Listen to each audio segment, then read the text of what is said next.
Tape 3W suivi d'école au Sénégal. D'accord.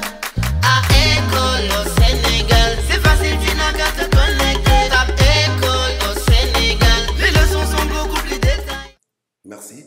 Après avoir déroulé le cours sur les fonctions du roman, nous vous proposons cet exercice d'application. Et nous allons, comme on a l'habitude de le faire, lire attentivement le sujet d'une façon rigoureuse. Nous allons également souligner les mots-clés.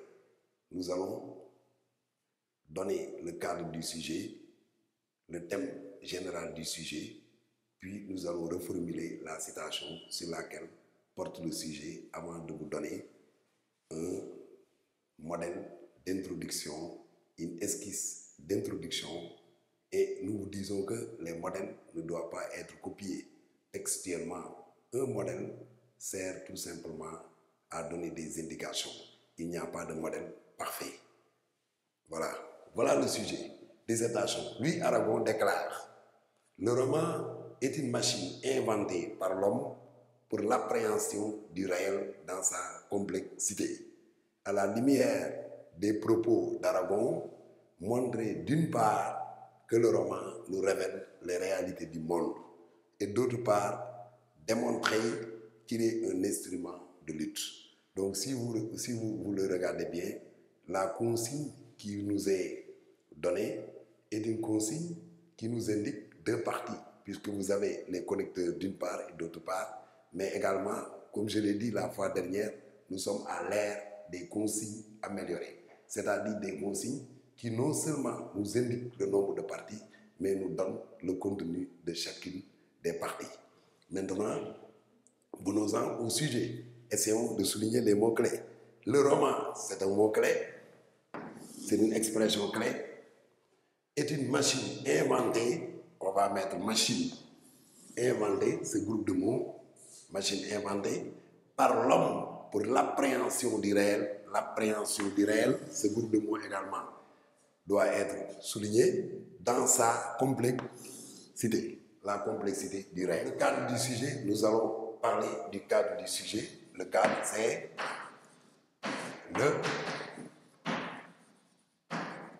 le roman. L'élève ne doit pas sortir donc de ce cadre. L'élève est interrogé sur le roman. Autrement dit, il doit tout simplement se focaliser sur le roman dans la mesure où même au niveau de la consigne, on ne lui parle que du roman. Le cadre du sujet, c'est le roman. Ce cadre doit être bien délimité, circonscrit par l'élève. Maintenant, parlons maintenant de la reformulation. Reformulation de la citation. La citation, c'est ceci: le roman est une machine inventée par l'homme pour l'appréhension du réel dans sa complexité. On peut avoir cette reformulation. L'homme, le roman, est une création de l'homme qui vise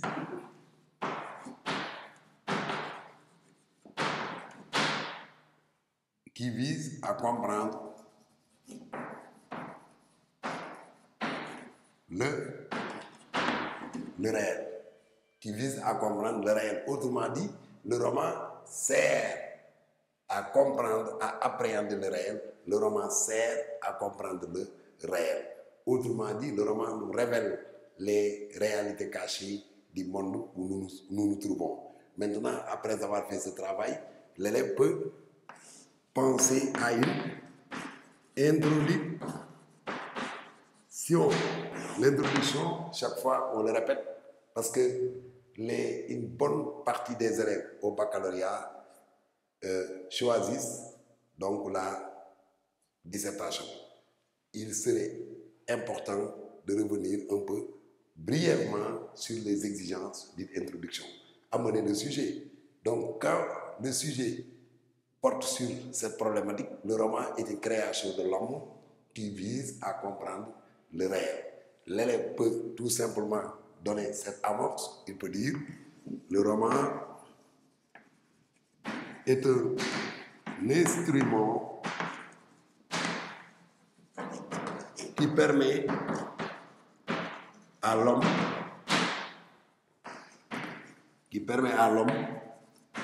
de percer les mystères de l'univers. Ça, on peut considérer ça comme une amorce. L'élève également peut dire le roman est un moyen de révélation des réalités cachées du monde.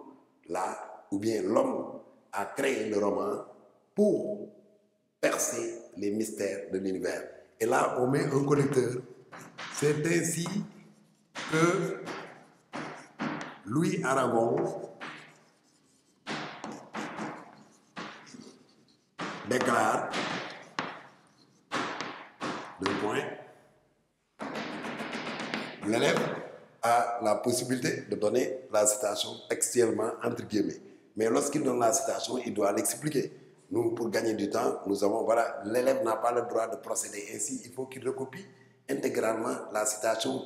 Il ne doit pas se permettre donc de faire des abréviations. Voilà. Autrement dit, virgule, le roman cherche à nous instruire et à nous faire comprendre l'univers. Maintenant, il y a la problématique. À quoi sert le roman? Parce qu'on nous dit le roman est une machine inventée par l'homme qui introduit le complément circonstanciel de but. Donc, à quoi sert le roman? À quoi sert le roman? L'élève va dire, nous répondrons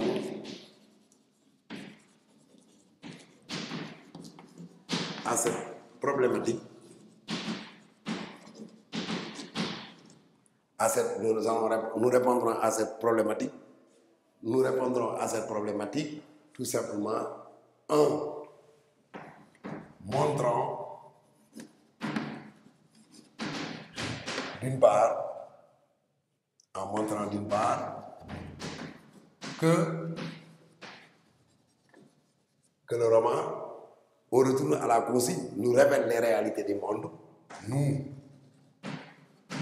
révèle les réalités du monde. Et d'autre part,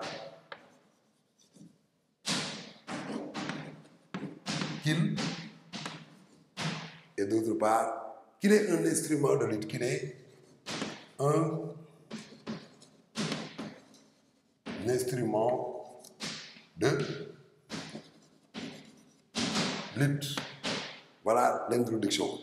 Et une introduction, nous le rappelons, doit répondre à un certain nombre d'exigences. L'amorce qui consiste tout simplement à amener le sujet en le replaçant dans un contexte. On pose le problème d'abord très clairement, puis on soulève une problématique qui renvoie à une question.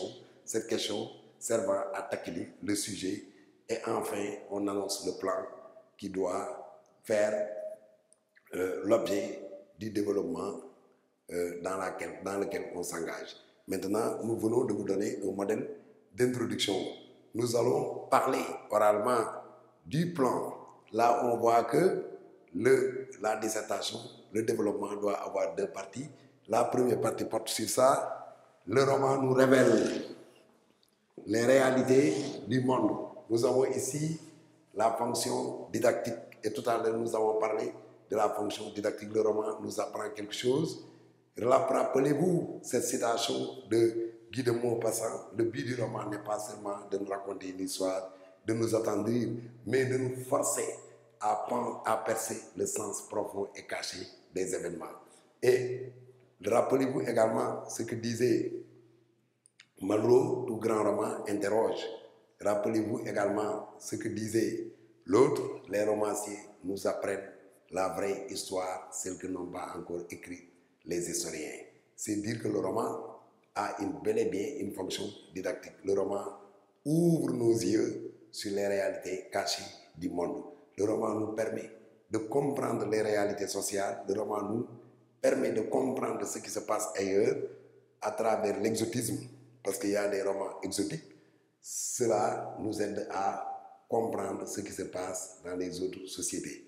Les réalités de la société Ibo ont été décryptées, les réalités cachées de la société Ibo ont été décryptées par le romancier Chinua Achebe dans son œuvre Le monde s'effondre. La deuxième partie, comme vous le voyez, le roman est un instrument de lutte. Ici, nous avons la fonction d'engagement. Le roman, comme nous l'avons dit tout à l'heure, permet de dénoncer les injustices qui empêchent la marche de la société vers le progrès. Les romanciers, ce sont de véritables porte-parole de la société. Les romanciers n'acceptent pas l'intolérance. Les romanciers n'acceptent pas l'injustice. Les romanciers contribuent tout simplement à l'éveil des consciences en dénonçant les abus du pouvoir politique. Donc, la deuxième partie apporte donc sur l'engagement. Et pour la conclusion, tout simplement, il convient de faire le bilan d'ensemble, de faire un bilan sur les deux fonctions autour desquelles s'est organisé le développement. Après cela, l'élève donne son avis sur le sujet. On nous dit que le roman est une machine inventée par l'homme, mais en donnant son avis, un élève peut dire qu'il n'y a pas que le roman qui permet à l'homme de comprendre les réalités de l'univers. Il y a d'autres genres littéraires, le théâtre également, la poésie peuvent aider l'homme à percer les mystères de l'univers dans lequel il évolue. Et enfin, on ouvre une perspective. La perspective consiste tout simplement à voir comment le problème soulevé dans le sujet va se présenter dans l'avenir. C'était ça l'essentiel du cours aujourd'hui. Merci et la prochaine fois. École au Sénégal, au service de l'école, des écoliers et des parents. Merci. D'école au Sénégal,